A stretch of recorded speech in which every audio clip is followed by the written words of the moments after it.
Здравейте! Днес ще ви представим трета част от поредицата за създаване на собствена стратегия за търговия, или по-скоро нека така да го наречем стъпките, през които аз преминах на времето, когато създавах една от своите комплексни стратегии за търговия. Преди да започнем, искам само да ви напомня, който не се е абонирал, нека да се абонира за нашия канал, както и евентуално да цъкне на камбанката, ако желаете в реално време да получавате известия за всеки нов видеоклип, който публикуваме. Ако намирате нашите видеоклипове за полезни, също така не забравяйте и да натиснете палеца нагоре, с което да покажете, че харесвате проекта, който в момента ние реализираме. И така, нека да преминем вече към трета част. Само набързо да си припомним, в първите две части, в първите две части разгледахме тенденция и нива, в смисъл определяне на тенденцията, определяне на тренда, както някои му казват, и съответно някои нива, които биха били съществени, на които трябва да обърнем внимание. Днес няма да обясняваме вече как се определя тенденция, няма да обясняваме за нивата, това ще го направим с цел, ако е възможно да спестиме малко време, за да можем максимално повече неща да обясниме по темата, която избрах да е за третия клип, а именно днес ще си говорим за сила на движението, или по-скоро нека така да го наречем сила на тенденцията или сила на тренда, което според мен е един от важните фактори, с които вие трябва да се съобразявате и евентуално да може да прецените, за да бъдете успешни в позициите, които реализирате. Това, което в момента виждате на екрана, е графиката на валутна двойка британски паунд щатски долар, едночасова графика. Както си спомняте, или ако някой не е гледал първите две части, нека да ги гледа. Мисля, че линк ще се появи по време на видеоклипа някъде из екрана. Е за един час, в който обяснявах, в първа част мисля, че обяснявах как определяме тенденцията с тренд линия и съответно вече с помощта на индикатор Heikin Ashi или зигзаг. Във втора част ви показах моделите, така наречените възходящ модел с покачващи максимуми и покачващи минимуми и съответно нисходящия модел с падащи максимуми и падащи минимуми. Сега това нещо, което днес ще разгледаме, са едни допълнителни два модела, които може да имаме.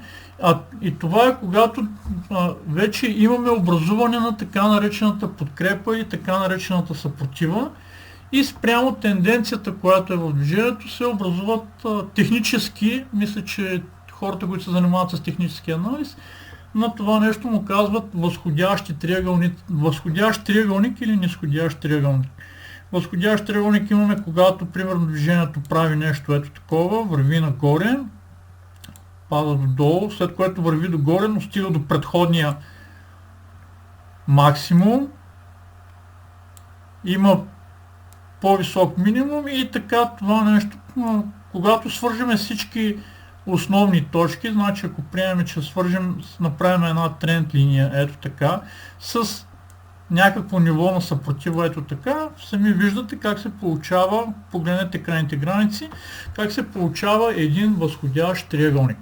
И съответно обратния вариант, когато имаме нисходящо движение и това движение съответно прави по-ниски минимуми, по-ниски максимуми, извинявам се, но минимумите винаги са горе-долу на едно и също ниво, или образно казано, стига си и се образува някакво ниво на подкрепа, това е така наречения нисходящ триъгълник. Значи ако приемем, че ето тук някъде на нас ни е подкрепата, когато спуснем една тренд линия, ето сами виждате как двете линии образуват така наречения нисходящ триъгълник. Сега някои от търговците на това нещо му казват и клинове. Това са двата варианта, които днес ще разгледаме, които на нас образно ни показват каква е силата на движението, или това е, отново ви казвам, това е една от основните точки. За тази цел избрах примерна едночасова графика, той е малко по-рано през годината, горе-долу от 9-10 септември започва. Както виждате, ние в момента имаме едно възходящо движение на едночасова графика, значи с по-високи максимум, по-високи минимуми и така нататък. Вече дали вие ще го определите така или ще го определите с помощта на някакви други индикатори по някакъв друг ваш метод, вие си решавате.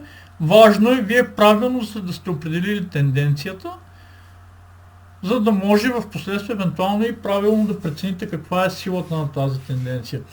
Ето сега реално ще разгледаме тази ситуация, първата или така наречения възходящ триъгълник, който ние сме получили и как ние тълкуваме силата на движението. Това нещо, което нас ни вълнува, как самата възходяща тенденция дали набира сила, дали губи сила и евентуално кое от двете нива е по-вероятно да бъде пробито. Значи, примерно, възходяща ни тренд линия или съпротивата, която сме получили във времето. Това нещо, което първо ще видите е, че с движението, което е започнало от 3 септември, ние сме имали едно възходящо движение, като ето тук в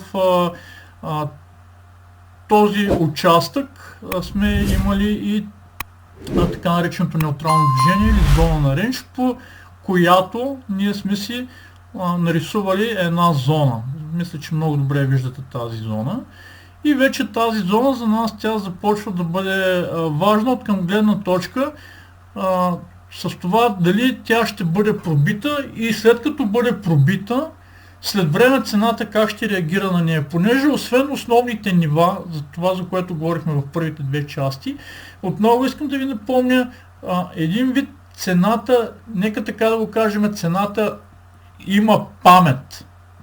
Тя помни на какви нива е реагирала и доста често като процент вероятност, доста често тя отново стига до тези нива и по някакъв начин отново реагира на тези нива, но за това нещо ще говорим в по-нататъчните клипове. След като се образува тази рейндж зона, първото нещо, което ние ще кажем за силата, е, че когато имаме силни импулсни свещи, значи като ето тази тук, сега в момента графиката е малко по-мъничка, после ще направим по-голяма да може да видите по-подробно нещата. Когато имаме ето такива силни импулсни свещи, ето такива силни импулсни свещи и с тези импулсни свещи, когато ние пробиваме дадена тренд линия, дадена зона или дадена граница, много често това е знак, един вид за, нека така да го кажа, за фалшив пробив.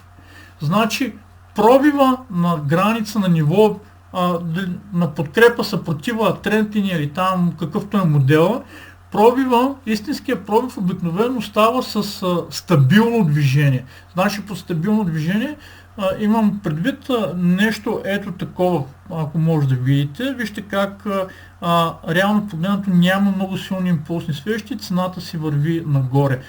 Когато имаме силна импулсна свещ, това може да е знак, че вероятно пробива може да бъде фалшив. Вероятно, пак го казвам, не третирайте всичко на 100%. Всяка една ситуация, всеки един сигнал си изисква тълкуване, но според наблюденията, които аз съм правил на пазара, доста често пробив, да речеме на рейндж зона или на дадена тренд линия с силен импулс, много често това означава, че това е фалшив пробив.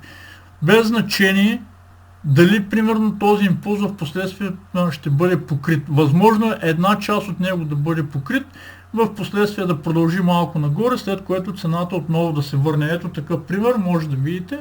Ето тук на тази съпротива. Значи вижте как съпротивата е пробита с много силен импулс, въпреки че импулсът не е върнат в последващите 2 часа. Цената отново влиза в няколко колебани, след което отново тръгва нагоре и в един момент прави така наречения двоен връх. След малко ще стигнем и до тази ситуация, ще обясним по-подробно. Как да определим силата или какво е поведението на тенденцията, какво е поведението на тренда? Ами много просто. На допирните точки, които вие имате, примерно ако използваме тренд линия в нашия случай, вижте какво е разстоянието от допирна точка до допирна точка. Значи, ако приемем, че от тук сме нарисували нашата тренд линия, значи от този момент до ето тук сами виждате, че това е било в рамките на 77 часа. Значи 77 часа са били нужни на продавачите отново да направят този минимум, да тестват тази тренд линия. Съответно от това ниво, сега това тук малко е несъществено, ето го къде е другия съществен минимум, вижте са били нужни 68 часа. Значи тук са били нужни 77 от тук до тук, а от тук до тук са били нужни 68 часа отново те да върнат движението. И всеки път, когато вие наблюдавате тези допирни точки, тези ударни точки, вие може да си направите представа каква е силата. Значи от тук до тук вижте са били нужни 50 часа. Това, което ние виждаме е, че в един момент този период се намаля, драстично се намаля. Значи започваме с 77 часа, тук мисля, че бяха 60 часа или 60 и няколко, 50 часа, след което от тук до тук виждате, че вече са били нужни едва 25 часа отново нашата тренд линия да бъде тествана. Това означава, че силата намаля, възходящата сила намаля. Значи периодът, който е тествана тренд линията, за които са образувани нашите минимуми като цяло намалят, това означава, че нашата възходяща силата на възходящата тенденция, на възходящия тренд намаля. Същото условие ние го имаме съответно и отгоре, когато се образува, образно казано, нашата съпротива. Ако приемем, че ето тук в тази част не се образува първия връх, за втория връх, обърнете внимание, значи от първия до втория са били нужни 45 часа, нека малко да го дигна да може да го видите, 44-45 часа са били нужни да бъде тестван отново тази съпротива. От втория връх до последващия връх са били нужни едва 26 часа да бъде тестван. Вижте как периода намаля. Това означава, че все по-често нашата съпротива започва да бъде тествана. Или образно казано, има голям натиск върху нея. По-скоро натиска се увеличава. Хайде да не кажа голям натиск, но натиска се увеличава. Докато тук имаме сравнително по 60-70 часа да се тества тренд линията ни, самата съпротива виждате как се тества в рамките на 40 часа, на 20 часа. Мисля, че вече тук от тези 20 часа горе-долу тук има някакъв опит, който е в рамките на 14 часа. И вече самия пробив, който идва при съпротивата, сами виждате, че той се случва в рамките на 7 часа. Вижте как имаме намалящи периоди на тестване на съпротивата. От тук до тук 40 часа, мисля, че бяха, от тук до тук 20, от тук до тук 15, от тук до тук 4, 5, 6, 7 часа, нещо такова. Това означава, че натиска върху съпротивата се увеличава. Също това, което може евентуално да погледнете, сами как вие може да видите, че с всяко едно тестване, значи нашите минимуми, вижте как се покачват. Това означава, че купувачите си местят силните позиции. Купувачите си местят силните позиции. Значи ако първо тук примерно сме имали някаква подкрепа, която евентуално може да бъде, впоследствие тя е била преместена ето тук, в последствие нашата подкрепа идва ето тук, вече това нещо може да го видите как цената с пробива на зоната, отново се връща към нея, тества ни зоната, дори тества тренд линията и си продължава нагоре, означава, че това ниво започва да става много силно. Това нещо, което може да видите в клип номер 2, което аз ви казах, търсиме нива, където не са тествани максимуми и минимуми, след което нивото, се премества ето тук някъде и започва да става силно. Във всеки един момент сами забелязвате как купувачите леко по леко те си вдигат своите силни позиции и с това дигане те увеличават натиска върху съпротивата. В тази част, значи тук, ето тук и в последствие да речем ще видите примерно ето тук някъде как съпротивата отдържа, но като цяло при ето такъв възходящ триъгълник, нека така да го кажем, и намаляващо време на тестване на съпротивата означава, че ние вече трябва да сме в очакване и вероятно ние ще имаме пробив на съпротивата. Дали този пробив вече ще бъде успешен или не, след малко ще се поговорим по тази тема. Същото важи и за обратния вариант. След малко ще ви покажа и обратния вариант, за да видите за какво става въпрос. Значи, когато имаме пробита съпротива, отново се връщаме на това, което аз ви обяснявах, че когато това нещо стане със силен импулс, много вероятно е това да е капан с идеята голяма част от търговците да кажат, ето ние имаме пробита съпротива с много силен импулс и от тук да влезнат в покупки. Много често се случва това нещо да е капан и както сами виждате, който влезе в покупка, в последствие има едно нисходящо движение.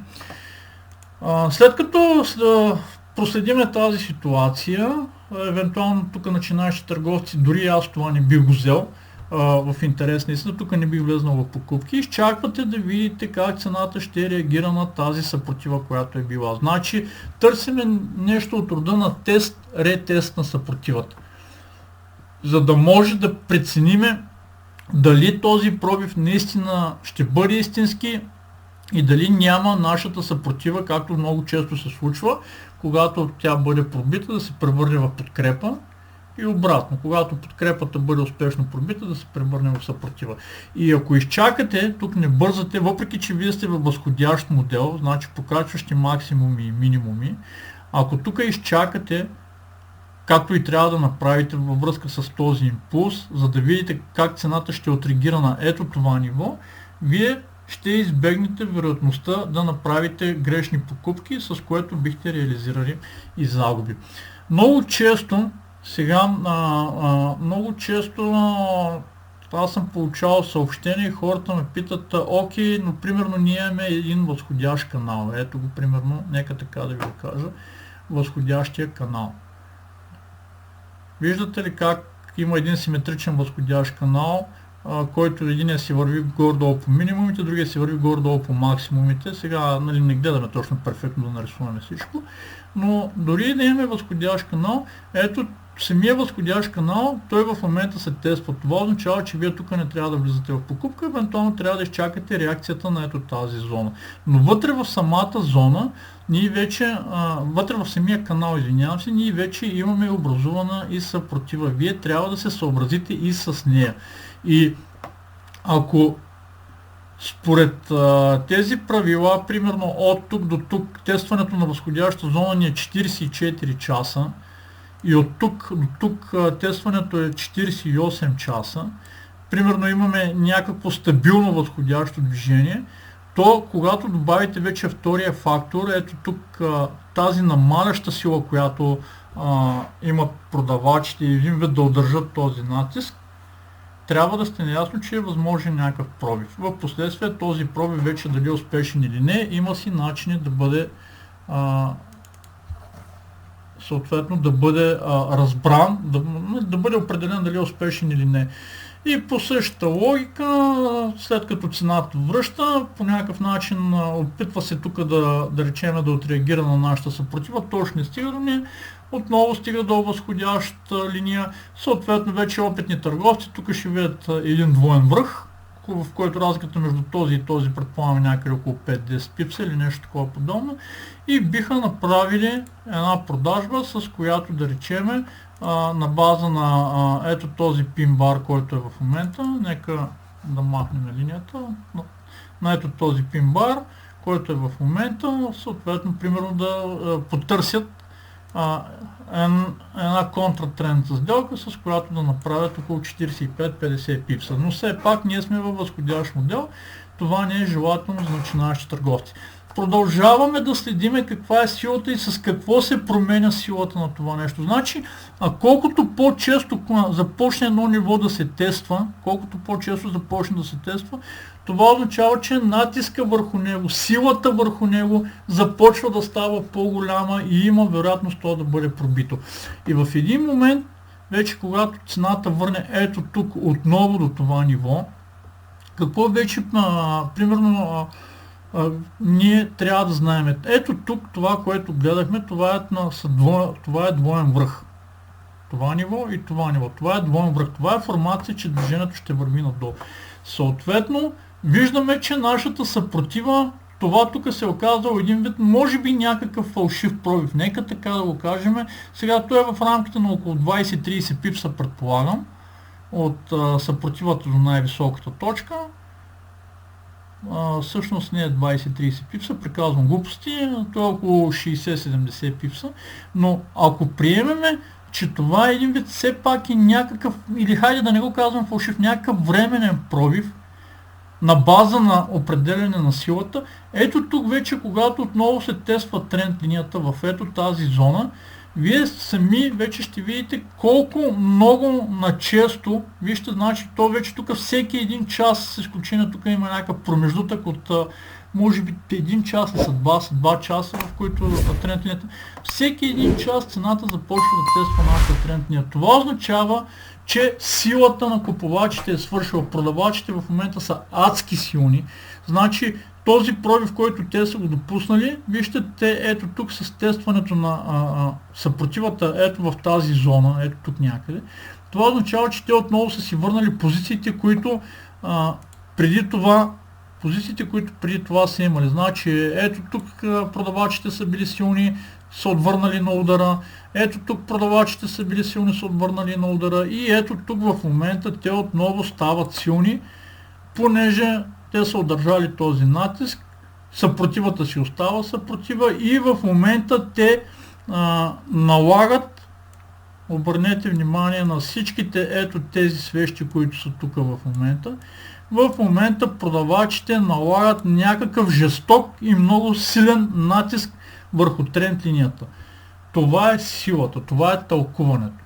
Това означава, че когато имаме ето такъв момент, вижте колко една след друга постоянно се тества нашата тренд линия, това означава, че вероятността тя да бъде пробита се увеличава. И ако трябва да следиме движението, понеже аз тук умишлено малко скрих предварително, за да не виждате от началото на клипа какво е развитието на движението, ето вижте какво се случва в последствие. Тренд линията е пробита на база силата, която вече имат продавачите. И на база това, което аз ви казах, определяне, това, което имаме, значи това, което имаме като определяне на периода, на времето, което е нужно купувачи или продавачи да тестват някакво ниво. Това е важното. Периода. Значи ако приемем, че ето тук имаме нещо като някаква подкрепа, хайде така да го кажем, погледнете, след като цената, примерно тук купувачите отвръщат, отново е нужно едва 21 часа и тази зона отново е тествана. Това е момент. 21 часа тази зона отново е тествана. Ето тук, ако имаме съпротива, или да оставим нека тази горната съпротива, тя може да е тук, може да е вече малко по-надолу, няма никакво значение. Сами виждате, че тя е много силна. Значи от тук, или от пробива, който е бил до следващия тест, са били нужни 75 часа. Значи на купувачите са били нужни 75 часа да върнат цената до съпротивата, а на продавачите са били нужни 25 часа да върнат цената до подкрепата. Елементарна логика. Сами виждате, че продавачите са много силни в момента, понеже на тях им трябва 3 пъти по-малко време, за да върнат цената до това ниво. И съответно, ето тук отново имаме връщане на цената до това ниво, отново в рамките на около 20 часа, без дори да бъде тестван съпротивата. В този момент вече вие ще видите и нисходяща тенденция, която имаме, значи максимум, по-нисък минимум, по-нисък максимум, по-нисък минимум. Това, което обяснявахме преди време.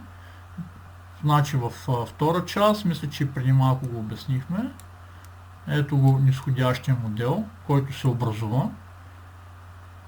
И ето тук в тази точка, вие вече ще сте наясно, че силата е на страната на продавачите. поради намалящи периоди, поради увеличаващ се натиск върху самата подкрепа.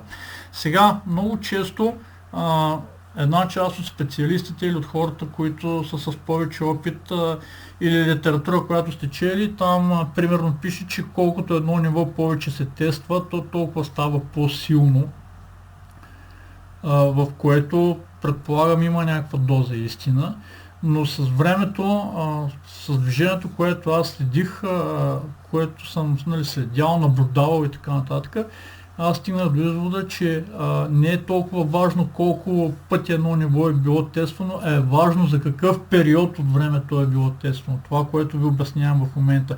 И за мен този фактор е по-важен от това дали примерно една подкрепа или една съпротива е била тествана 1, 2, 3, 5 или 10 пъти. За мен е по-важно периода, за който тя се тества. Ако има промяна, съществена промяна в този период на мен показва на кой е силата. Защото, примерно, ако погледнем, нашата съпротива е била тествана тук един път, втори път, трети път, тук има някакъв пробив, да речем четвърти, пети път, айде тук да речем да го приемем шести път и така нататък. Вижте колко много пъти тя е била тествана, но ако обърнете внимание на времето, което е било нужно тя да бъде тествана, в един момент се оказва, че голяма част от тези 6 опита като цяло са били несъществени. Това, което аз за мен съм си го дал като определение. За мен е било по-важно, че въпреки да речем, ето тук си имал тестване на подкрепата, тук е имал тестване на подкрепата, тук има ново, тук вече същинския пробив, който става, просто да наблюдавам времето, през което е нужно дадени, да речем, купувачите или продавачите да стигнат до даден резултат. И съответно вече преминаване в зоната, която по-нататък вече в други клипове аз ще ви обясня с това как се търгува зоната, как зоната също един вид има, нека така да го кажа, памет и как цената отреагира на нея. Значи, понеже ако се върнем ето тук на самата наша зона, вижте къде сме си определили зоната в така нареченото наше рейндж движение и съответно вижте как цената много правилно си реагира на горната граница. Значи тук е реагирала цената, имаме съвпадение с тренд линия, ето тук също е реагирала цената, вижте тук пак в рамките на 2-3 свещи е реагирала цената. Вижте долната зона колко също е много добра, цената си стига до нея, след което връща, след което отново тества, отново пак връща, след което отново се заиграва около долната граница на зоната ни. Затова ви казвам, за мен това е важно, за да може даден търговец да има успешни сделки. Правилно определяне на тенденцията на тренда, правилно определяне на нива, където цената наистина реагира на тези нива. В първите два клипа аз ви посочих няколко начина за определяне на нива. Има още доста начини, по-нататък с времето, ако трябва, ще разгледаме и другите начини, но това са важни точки. И третата точка, която разглеждаме днес, е силата, която в момента вие трябва да наблюдавате дадено движение, до колко има и как се променя тази сила. Дали се увеличава силата, дали се намалява тази сила. Друг вариант, който много често дадени търговци използват, това е, че един вид те се опитват да определят силата, силата на дадено движение. Нещо какво се случи с този индикатор, не е много ясно, като използват индикатори за обеми. Нека сега да разгледаме и такъв вариант. Обемите някъде изчезнаха. Така, обеми. Ето ги обемите, като използват индикатора за обеми. Сега това нещо, което аз искам да ви покажа, е, че това също е един вид вариант, с който вие може да определите, да речеме, силата към даден момент на чия страна е. Това става, когато имате такива периоди, в които имате високи обеми и просто тълкувайте как нещата се случват спрямо тези високи обеми. Значи, ако трябва да се върнем към нашата графика, ето тук някъде, хайде така ще се опитам да обясня. Ето тук, примерно, вижте, тук имаме високи обеми. Съответно, тези обеми съответстват на нещо, на ето това движение. Грубо сега, нали, да го нарисувам. Това означава, че вижте как при високите обеми цената върви надолу. Съответно, вече като вземете и базата от това, че времето намалява на тестване на тази зона като цяло, вие трябва да сте наясно, че продавачите в момента са много силни. Също нещо може да речем да забележите ето тук. Ето отново имате високи обеми, ето отново вижте на къде върви цената. Цената върви надолу. Същото нещо имате ето тук. Много високи обеми, вижте на къде върви цената. Цената върви надолу. Това е тенденция, това е сила, значи тук не е важно обема като цифра какъв ще е. Тук не е важно дали обема ще бъде в нашия случай бял или червен. Аз съм ви обяснявал, че това няма никакво значение. Просто едните столбчета са различен цвят, защото са като стоеност са по-ниски, са по-малки от предходното столбче и обратно. Гледайте цялата картинка, за да може евентуално вие да прецените как стоят нещата. Когато в целия ето този участък вие имате това нещо, имате тази видимост, значи с високи обеми цената върви надолу като цяло. Ще си говорим и за обемите в по-нататъчните клипове. Вие трябва да сте наясно, че силата е на страната на продавачите. Съответно, вече това може да го съчетаете с тренд линии, с подкрепи, съпротиви и някакви индикатори, каквито ползвате. Отново казвам, вие сами ще си изградите вашата стратегия за търговия, но за да изградите е хубаво да спазвате ето тези основни точки, за които говорим. Ето е цялата картинка. Значи това е една ситуация, това е втора, примерно това е трета. Те по различен начин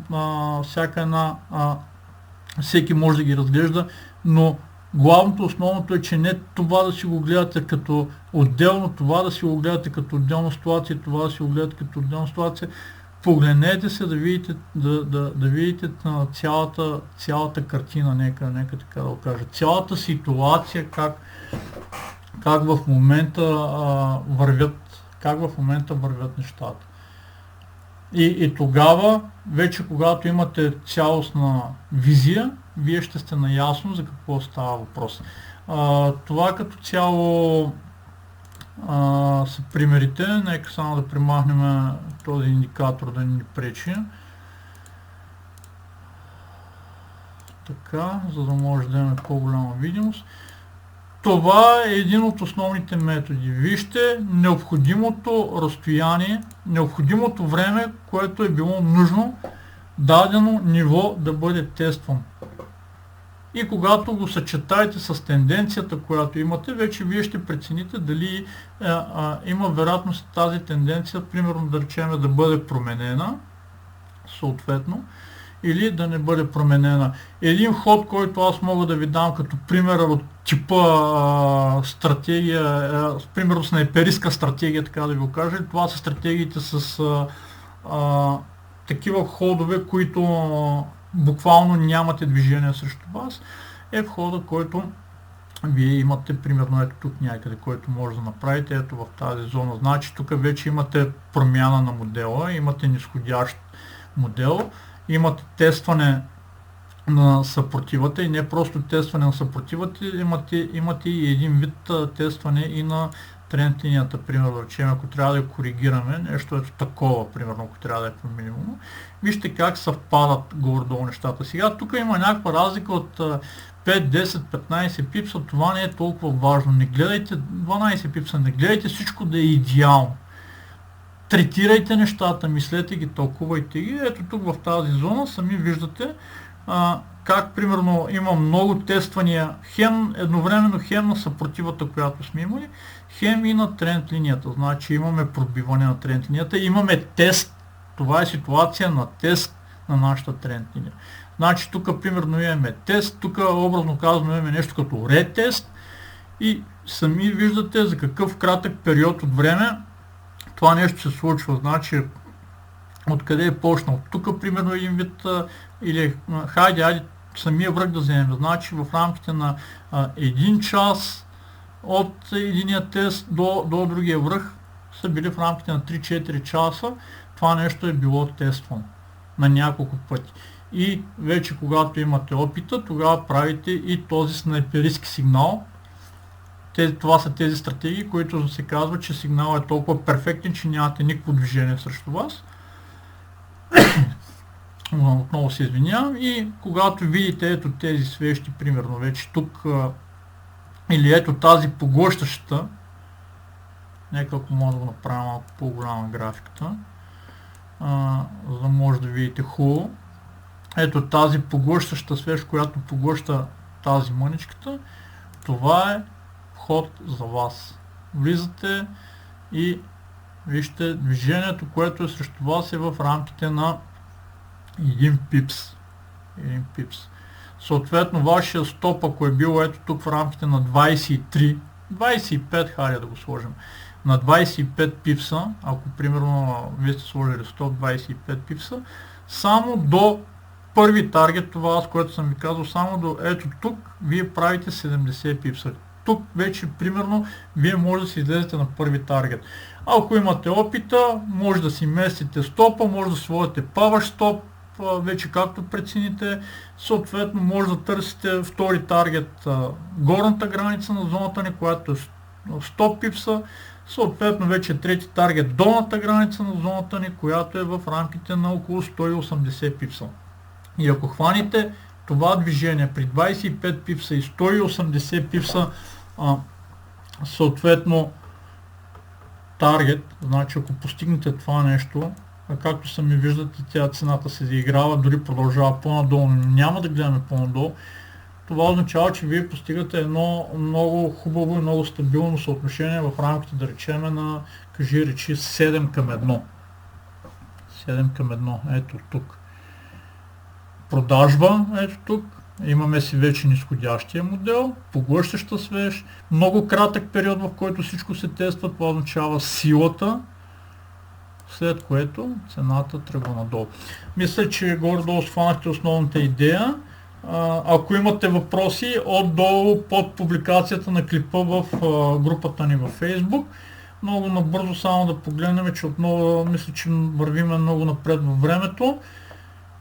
При долар каналец същата история с нисходящ триъгълник, хайде така да го кажем. Значи ако приемем, че това ни е подкрепата, примерно която сме имали, понеже цената тества тук е имало фалшив пробив, тества тук. Ако направим и една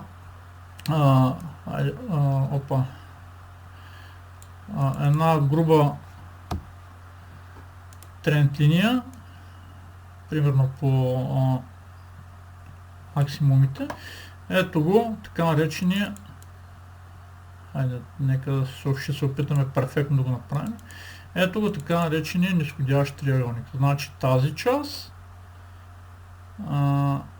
ето тази част, ето го как се образува сега. Това тук, ако искате съвсем примерно да бъдем точни с рисунките, ето го нисходящия триъгълник, който вече ние имаме. И това, което аз ви казах, обърнете внимание как тук първоначално това ниво е било много силно. Вижте каква силна подкрепа е имал. Значи от единия момент са били нужни 70, на какво сме? Това сме на дневна графика. Са били нужни 74 дни, за да бъде тествано това ниво.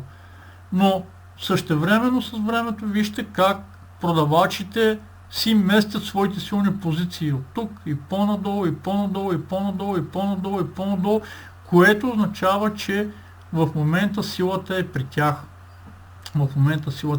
Когато имате такъв нисходящ триъгълник.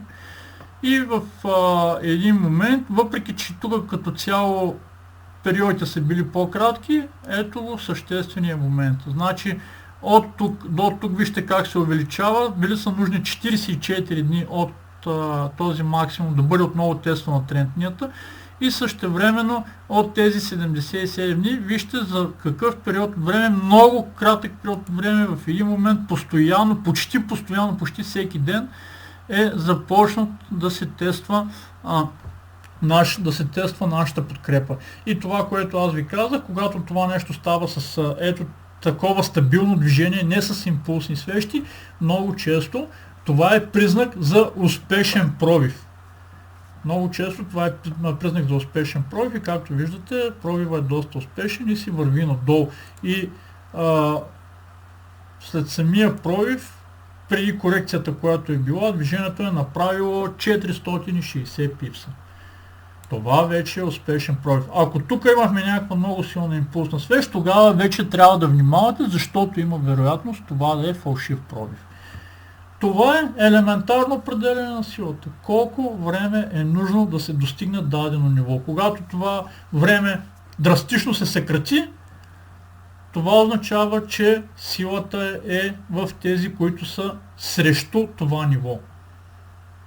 И обратно, когато за дадено ниво е нужно повече и повече време то да бъде достигнато, това означава, че в момента на това ниво има много силни позиции.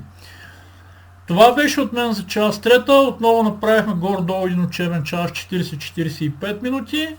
Отново да ви напомня да не забравяйте да се абонирате за нашия канал, така вие подпомагате канала и неговото развитие.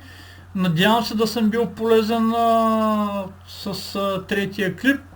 Скоро ще направим и четвърти клип по темата, с което евентуално да продължим, за да може да ви информираме, хайде така да го кажа на база на идеята, която има, за да може да ви информираме по какъв начин вие може да си направите ваша собствена стратегия за търговия, а евентуално вече по-нататък ще ви покажем и отделни части вече от някаква стратегия за търговия, в които се използват точно тези моменти, които ние ви обясняваме. Пожелавам на всички приятен ден и успешна търговия. До скоро!